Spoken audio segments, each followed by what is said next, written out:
అబ్బబ్బా ఏం పిల్లలు నాయన కొంపలేకపోతే మనశ్శాంతి లేకుండా పోతుంది. అట్లా తినేస్తాను పనికి పోతే నిమ్మలం ఉండదు. ఇంటికాడ వచ్చి ప్రశాంతంగా ఉందామంటే పిల్లలు కొట్లాడేస్తున్నారు. ఇంట్లో పిల్లలు ఆడుకుంటుంటే అది ఇబ్బందిగా ఫీల్ అవుతున్నావేంట్రా? నిజంలో నాయన ఇంట్లో మనశ్శాంతి లేకుండా పోతుంది.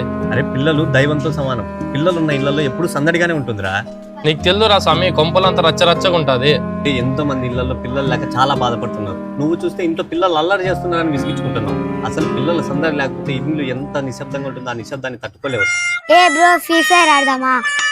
రే పొయ్యి చదువుకోపో. పిల్లలు చాలా మంచోళ్ళురా. రా బ్రో చదవద్దు కానీ ఫ్రీ ఫైర్ ఆడదాం రా బ్రో. రే పిల్లల కొడక పొయ్యి చదువుకోపో. పిల్లలు పోనీ బెట్కన్నా ఆడదామా? నీ పనికి మాల నా కొడుకు ఒకసారి చెప్తే అర్థం కదరా నీకు?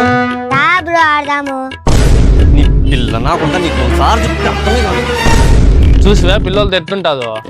ఒకసారి చెప్తే అర్థం కదా. పిల్లలు దైవంతో సమానం రా. అదంతా తప్పురా.